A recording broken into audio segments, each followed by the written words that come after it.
Welcome বন্ধুরা, cooking বাইটসে তোমাদের সবাইকে স্বাগত। আজ আমি বানাবো গুড় পিঠে। পৌষ মাস পড়ে গেছে। এই পৌষ মাসে সবার বাড়িতে একটু আধটু হলেও পিঠে হয়, আর সবারই মোটামুটি খেতে ভালোই লাগে। চলো শুরু করি। একটা বাটি নিয়ে তার মধ্যে সুজি নিয়ে নিলাম, আর নিয়ে নিলাম ময়দা। আমি 250 গ্রাম ময়দা নিয়েছি, আর সুজিটা নিয়েছি 100 গ্রাম। সুজিটা সবসময় কমই দেবে। দিয়ে দিলাম কালা জিরে, সামান্য নুন দিয়ে ভালো করে হাত দিয়ে মিশিয়ে নিলাম। এইসব কাজ একটু হাত দিয়েই ভালো হয়।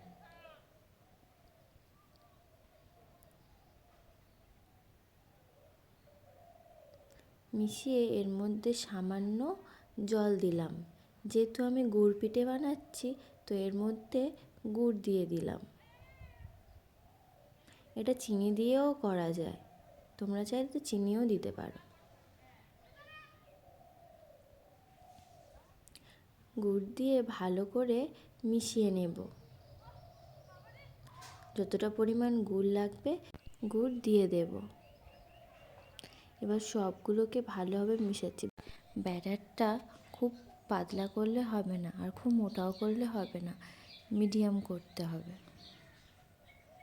ভালোভাবে ফেটিয়ে নিতে হবে ব্যাটারটা। আমার এই ভিডিওটা যদি তোমাদের ভালো লেগে থাকে তাহলে লাইক ও সাবস্ক্রাইব করে দিও। ফেটানো হয়ে গেলে 10-15 মিনিট রেখে দেব। এরপর কড়াইতে তেল দিয়ে তেল গরম হলে একটা চামচে করে ওই ব্যাটারটা নিয়ে কড়াইতে দিয়ে দিতে হবে। তারপর ফুলে উঠলে এক সাইডে উল্টে দিতে হবে।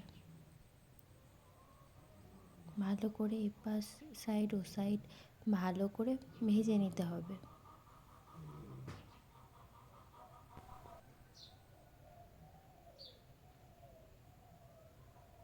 ভেজে নেওয়া হয়ে গেলে আমি এবার ওটাকে একটা ছাঁকনি দিয়ে তুলে নেব। এইভাবে ব্যাটারটা অল্প অল্প করে দিয়ে আমি সমস্ত পিঠেগুলো লাল লাল করে ভেজে নেব।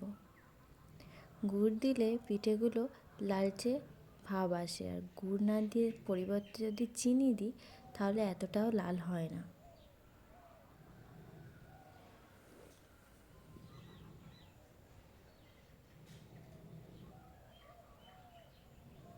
এই শীতকালে সবারই মোটামুটি পিঠে খেতে খুব ভালোই লাগে।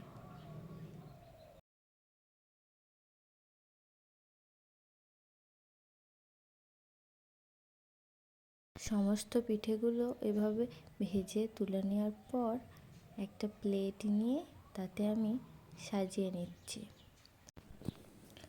আজ এই পর্যন্ত, আবার আসবো অন্য এক নতুন রেসিপি নিয়ে।